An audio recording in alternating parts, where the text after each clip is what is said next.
ଓଡ଼ିଆ ଜାତି ପାଇଁ ଅକ୍ଷୟ ତୃତୀୟା ଏକ ବଡ଼ ଓ ପବିତ୍ର ଦିନ। ସୋମବାରଠାରୁ ମହାପ୍ରଭୁଙ୍କ ରଥ ନିର୍ମାଣର ଶୁଭାରମ୍ଭ ସହ ଚନ୍ଦନ ଯାତ୍ରା ମଧ୍ୟ ଆରମ୍ଭ ହେଉଛି। କୃଷକମାନେ ନୂତନ ବର୍ଷର ଚାଷ ପାଇଁ ଏହି ଦିନଠାରୁ ଧାନ ମୁଠି ଅନୁକୂଳ କରୁଛନ୍ତି। ତେଣୁ କୃଷକ ସଶକ୍ତିକରଣ ପାଇଁ ଏହି ଦିନ ଶପଥ ନେବାର ଦିନ ବୋଲି କହିଛନ୍ତି ଉପମୁଖ୍ୟମନ୍ତ୍ରୀ ପ୍ରଭାତୀ ପରିଡ଼ା। ସୋମବାର ପୂର୍ବାହ୍ନରେ ନିମାପଡ଼ା ବ୍ଲକ ଅନ୍ତର୍ଗତ ଓଡନ୍ସ ଫାର୍ମଠାରେ ପୁରୀ ଜିଲ୍ଲାସ୍ତରୀୟ ଅକ୍ଷୟ ତୃତୀୟା ମୁଠି ଅନୁକୂଳ ଅନୁଷ୍ଠିତ ହୋଇଥିଲା। ଏହି ଅବସରରେ ଏକ ବିହୀନ ଯୋଗାଣ ରଥକୁ ଉପମୁଖ୍ୟମନ୍ତ୍ରୀ ଶ୍ରୀମତୀ ପରିଡ଼ା ଉଦ୍ଘାଟନ କରିଥିଲେ। ପରେ ଆୟୋଜିତ ଉତ୍ସବରେ ମୁଖ୍ୟ ଅତିଥି ଭାବେ ଯୋଗଦେଇ ଉପମୁଖ୍ୟମନ୍ତ୍ରୀ ଶ୍ରୀମତୀ ପରିଡ଼ା ଆଜିର ଦିବସରେ ଯାହା ଶୁଭାରମ୍ଭ କଲେ ତାହା କ୍ଷୟ ହୁଏ ନାହିଁ ବୋଲି ପ୍ରବାଦ ରହିଛି ବୋଲି କହିଥିଲେ। କୃଷି ଓ କୃଷକଙ୍କ ସଶକ୍ତିକରଣ ପାଇଁ ଆମ ସରକାର ପ୍ରତିବଦ୍ଧ ଭାବେ କାର୍ଯ୍ୟ କରୁଛନ୍ତି। କୃଷି ବଜେଟରେ 15,000 କୋଟି ଟଙ୍କାର ବ୍ୟୟ ବରାଦ କରାଯାଇଛି। 1.5 ଲକ୍ଷ ମେଟ୍ରିକ ଟନ୍ ଧାନ ସଂଗ୍ରହ ହୋଇ ରେକର୍ଡ ସୃଷ୍ଟି କରିଛି। ରାଜ୍ୟର କୃଷି ଅଭିବୃଦ୍ଧି ହାର 5.3 ରହିଛି, ଯାହା ଜାତୀୟ ହାରଠାରୁ ମଧ୍ୟ ଅଧିକ। ବିଭିନ୍ନ ଶସ୍ୟ ଓ ଫଳ ପନିପରିବା ବିଦେଶକୁ ରପ୍ତାନି କରି କୃଷି, ଉଦ୍ୟାନ କୃଷି ଓ ଆନୁଷଙ୍ଗିକ କୃଷିରେ ଆମେ ସ୍ୱାବଲମ୍ବୀ ହେଉଛନ୍ତି।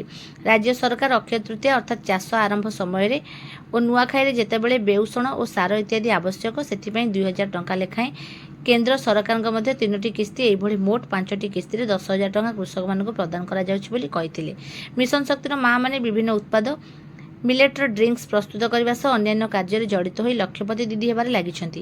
ବଡ଼ ଖୁସିର କଥା, ଦେଶରେ ଓଡ଼ିଶାରେ ସର୍ବାଧିକ ଲକ୍ଷପତି ଦିଦି ରହିଛନ୍ତି।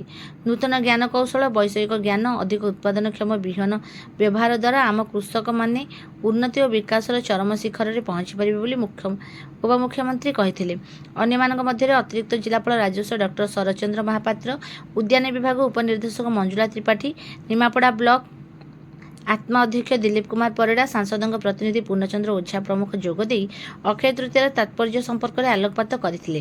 ପ୍ରାରମ୍ଭରେ ମୁଖ୍ୟ କୃଷି ଅଧିକାରୀ ଚନ୍ଦ୍ରମୋହନ ଚାନ୍ଦ ସମସ୍ତଙ୍କୁ ସ୍ୱାଗତ କରିଥିବା ବେଳେ ସତ୍ୟବାଦୀ କୃଷି ଜିଲ୍ଲା ଅଧିକାରୀ ପରେଶ ଚନ୍ଦ୍ର ପଣ୍ଡା ମଞ୍ଚ ସଞ୍ଚାଳନ ଓ ଧନ୍ୟବାଦ ଅର୍ପଣ କରିଥିଲେ।